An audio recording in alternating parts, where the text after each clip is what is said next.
Ini adalah kisah perjalanan akhir hidup seorang letnan kolonel yang ikut terhasut dalam peristiwa kelam di negeri tercinta ini. Peristiwa bersejarah yang tercatat sebagai sejarah kelam dalam perjalanan bangsa ini. Dia adalah Letnan Kolonel Untung yang akhir hidupnya tidak seberuntung namanya. Peristiwa-peristiwa dalam masa-masa terakhir hidupnya patut menjadi pelajaran untuk kita semua. Beginilah kisahnya.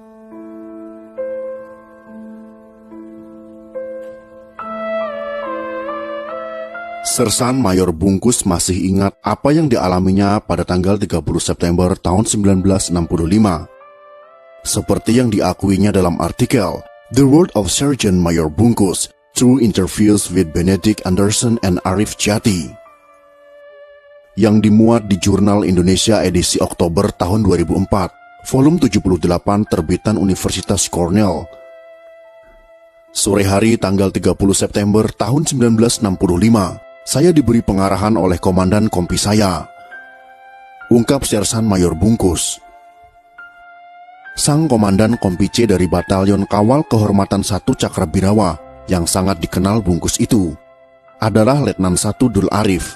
Dalam apel malam, Dul Arif hanya bisa memperoleh 60 anggota.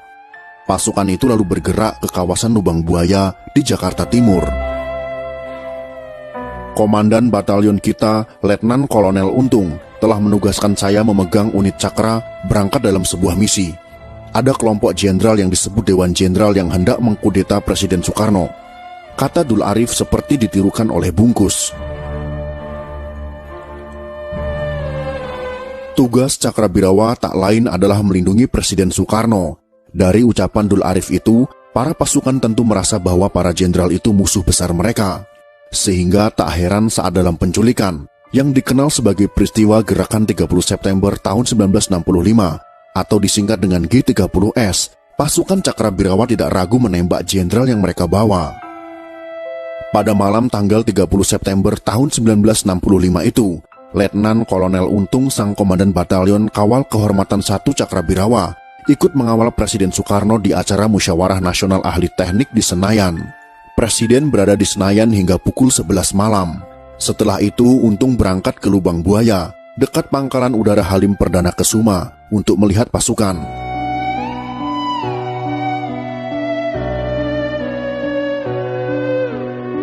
Pada dini hari tanggal 1 Oktober tahun 1965, pasukan pun berangkat menculik jenderal-jenderal Angkatan Darat yang dianggap sebagai Dewan Jenderal. Ada 6 jenderal dan 1 letnan berhasil ditangkap, hingga berakhir di sebuah sumur tua di Lubang Buaya. Paginya pada tanggal 1 Oktober tahun 1965, Letnan Kolonel Untung yang pendiam dan dianggap buta politik itu, dalam siaran Radio Republik Indonesia RRI, tersebut sebagai Ketua Dewan Revolusi, di mana anggota-anggota Dewan Revolusi itu adalah orang-orang terkemuka yang tak semuanya adalah komunis. Untung menjadi satu-satunya penanda tangan dokumen Dewan Revolusi itu. Aksinya tak hanya soal malam jahanam itu, karena sebelumnya Untung menorehkan sejarah soal dirinya. Letnan Kolonel Untung adalah pemegang bintang sakti, seperti juga Beni Murdani, atas aksinya pada tahun 1962 dalam operasi Trikora melawan tentara Belanda di Papua Barat. Intinya, Untung sempat punya nama baik sebelum tanggal 30 September tahun 1965. Untung memang tak seberuntung namanya. Ia jadi pemimpin gerakan kudeta yang gagal. Untung bertubuh pendek, kekar dan berleher gemuk, memperlihatkan stereotip seorang prajurit, tulis John Rusa dalam dalih pembunuhan massal tahun 2008. Ia hanya bisa diandalkan bertempur seperti di Sumatera waktu menghajar PRRI dan di Papua Barat dalam Trikora, tapi tidak untuk berpolitik. Audrey Kahn dalam karyanya Dari Pemberontakan ke Integrasi tahun 2005 menyebut orang-orang di Sumatera Barat heran mengetahui Untung yang pendiam dan tidak populer memimpin sebuah kudeta G30S itu. Untung memang dilahirkan untuk menjadi tentara. Laki-laki bernama asli Kusman ini, seperti ditulis Julius Poor dalam Gerakan 30 September, Pelaku, Pahlawan, dan Petualang tahun 2010, pernah jadi pembantu tentara Jepang Heiho di zaman Jepang, waktu umurnya belum 20 tahun. Ketika peristiwa Madiun 1948, ia masih berpangkat sersan mayor. Pada tahun 1950-an, ia pernah jadi bawahan Soeharto sebagai letnan dalam batalion Sudikdo di Klucu, Solo. Pangkatnya naik bertahap sejalan jam tugasnya sebagai prajurit. Waktu penumpasan PRRI, sekitar tahun 1958, pangkatnya masih letnan 1. Ia langsung naik jadi kapten usai tugas pulang dari Sumatera. Ia kemudian jadi mayor pada tahun 1962. Dan jelang 1965 sudah berpangkat letnan kolonel.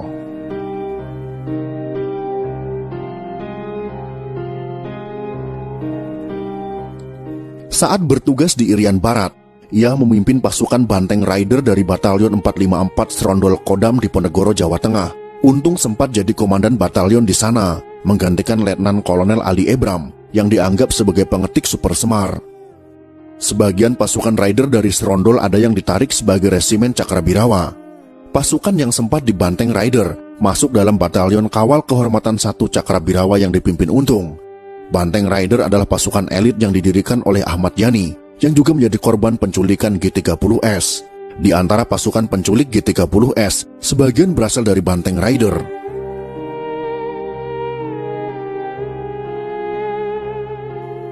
Bintang kehidupan Untung mulai suram sejak tanggal 1 Oktober 1965. Sebagai sosok yang sangar secara militer, Untung tergolong apes terkait peristiwa penangkapannya. Untung yang menghilang setidaknya sejak tanggal 2 Oktober tahun 1965. Pada tanggal 11 Oktober 1965, berusaha kabur ke sekitar Jawa Tengah, dan dia berada dalam sebuah bus. Di Tegal, bus yang ditumpangi rupanya dimasuki tentara yang tak dikenal olehnya. Namun, ia tak mau kena ciduk oleh tentara yang naik. Ia kemudian melompat dari bus. Sialnya, tubuhnya menghantam sebuah tiang listrik. Kesialannya pun semakin bertambah saat orang-orang di sekitar mengira dirinya adalah seorang copet. Untung sempat digebuki massa. Menurut Misbah Yusabiran, dalam kenang-kenangan orang bandel tahun 2009, Untung tetap mencoba menunjukkan gengsi sebagai perwira. Untung memposisikan diri sebagai orang yang tak takut pada siksaan yang akan menimpanya. Pada tahun 1966, Untung diadili oleh sebuah pengadilan luar biasa dalam sejarah Indonesia, yaitu Mahkamah Militer Luar Biasa yang dikenal dengan Mahmilub. Ruang sidangnya pun bukan di gedung pengadilan Kementerian Kehakiman, melainkan gedung Badan Perencanaan Pembangunan Nasional atau dikenal dengan Bapenas di dekat Taman Suropati, Menteng, Jakarta Pusat.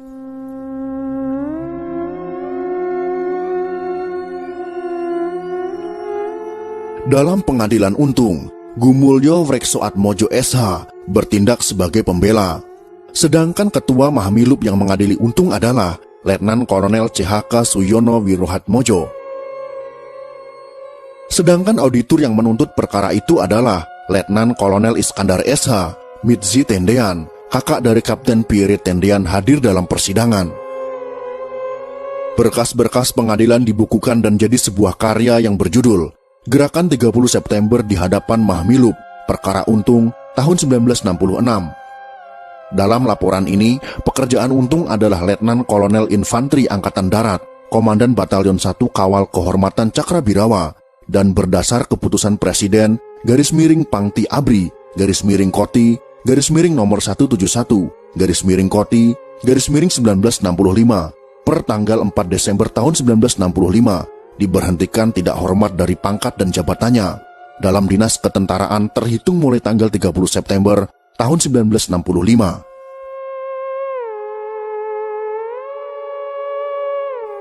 Dalam persidangannya, Untung sempat menyebut, Kolonel Latif yang menyatakan tentang kesulitan daripada ekonomi prajurit, dan pada umumnya keterangan-keterangan itu dibenarkan oleh yang hadir, yakni saya sendiri, Kapten Wahyudi, dan juga Mayor Udara Suyono termasuk Syam Kamaruzaman dan Pono.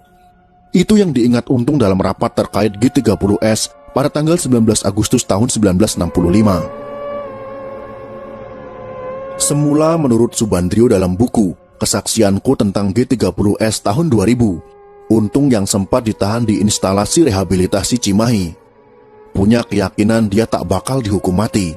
Ia yakin Soeharto bakal membebaskannya.